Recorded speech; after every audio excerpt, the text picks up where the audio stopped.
I don't want to discredit the role that the pill has played in helping women achieve equality in the workplace, among other things. But I also think we have to keep in mind that that was 60 years ago. The pill has not evolved. It has different formulations. Right. There are different delivery methods. Yeah. It's all the same.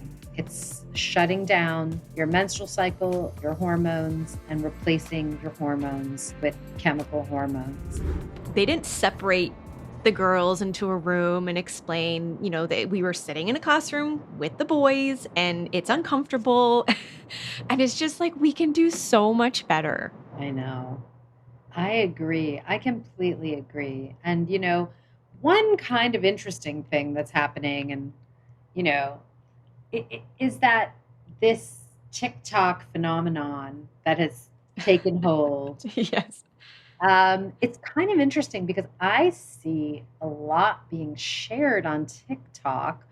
I see, a lot of, I'm not saying it's all good information or maybe Right. some misinformation, but I do see, like, for example, people have taken clips of the business of birth control and put them up on TikTok and said, I'm watching this movie and this happened to me. And, so I find that at least there's more freedom of information. I do see another good trend, which is that a lot of young women, when they do start their menstruation, they are using these period apps because they Right. all have phones. So I think the tracking apps, at least, it's sort of like a step one and Yes. gives them some information. And then, Right.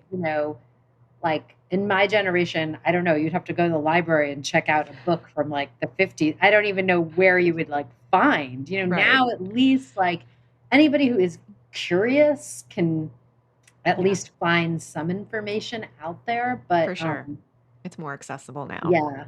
Yeah, I absolutely. don't know what they're finding, but that's another Yeah. question. Absolutely. So yeah, and it is very interesting because it's like there's kind of a I would say what I've noticed more is that, and I've noticed this like for a long time, and I'm sure you have too, but there's something happening where I think there's an increased interest, right, all around in what we would call integrated medicine. I don't know Right. what it's called in Canada, or just alternative medicine, whatever you want to call it. I think, people have been opening up to these modalities more and more and more, right? Like, I don't think like taking a supplement right now is like mainstream, right? Like Right. people aren't like scared of supplements or the way they might have been. And I almost think that it's like there's almost like two schools of information out there right now. And I think that is what's kind of very confusing. And at least in the United States, I think the wall between those two modalities, like Eastern and Western, if you want to call it, or Right. allopathic and, integrative medicine, is getting more hostile. And I think that's because of COVID and vaccinations. I think that has really upped the ante. Right. And people feeling that. But, that's what I find, let's say, disheartening, is that somebody may here, right, to get their hormones tested. Go get some hormone testing. You can do it through blood. You can also do dried urine testing. It can tell you a lot about hormone levels, whatever. And then that same person will go to their OBGYN, and the OBGYN will look at them and say, what are you talking about? Right. Your hormone levels fluctuate every day. Yeah. That's just a waste of time to test hormones. And so you're kind of left, right? Totally. With like, being not knowing who to believe. And so we're in this weird time where I just feel yes, you have to trust doctors, but you also have to advocate for yourself, because you have to remember that these doctors, are extremely, extremely important in many scenarios, right? But but they're trained in a certain way and they're trained to Mhm. think a certain way and they have a Yeah. certain amount of education and they are lacking a certain amount of education. And so it's sort of falling on us, right? Yeah. To kind of bridge that gap.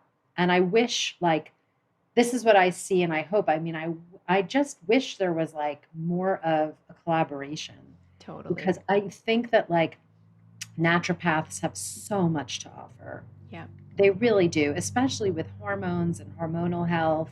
And I think hormonal health coaches have a lot to offer and period coaches or whatever is in the field and I just wish that there wasn't such a threat and this sort of Yes. hostility, Yep. between the two. Because Yeah. I think it does a disservice to women's health all around. And I think one of the biggest things that you've also highlighted overall is just the pharmaceutical industry as a whole, Yeah. right? And it's actually so interesting how many people don't see the pill as a medication. Yes. It's interesting. There's a bit of a disconnect there, right? Yes. It's yeah. So That's because it's not treated as such. It's, right, about to be over the counter. You can get it in the mail.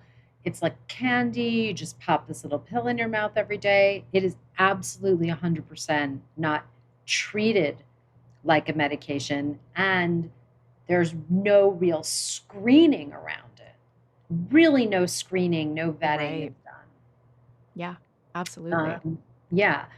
So it is, and again, it's like I don't want to discredit, the role that the pill has played in helping women, achieve equality in the workplace, among other things. I think historically, some of these advances were really groundbreaking for women before women had access to any kind of fertility planning. But I also think we have to keep in mind that that was 60 years ago.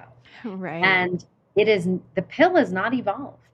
Hmm. It has not evolved. It has different formulations. There Right. are different delivery methods.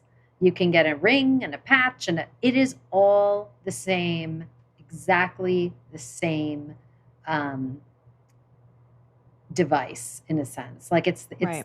the exact same biomarker that it's working on. Yeah. It's all the same. It's shutting down your menstrual cycle, your hormones, and replacing your hormones with chemical hormones. It's, mind boggling to me that, we're putting pig hearts and human beings and, doing all these insanely complicated things with science. And you really still cannot figure out how to Right. stop a sperm from getting to an egg. Like the only way to do that is to shut down a woman's entire endocrine system. Right. It doesn't seem fair. And the gender disparity is also really unfair when you have Absolutely. one sex that's fertile 365 days a year Yep. and another sex that's fertile 6 days a month, right? Yep. It's just like, I don't know, the whole thing to me, it's ready. It's ripe for a reexamination here.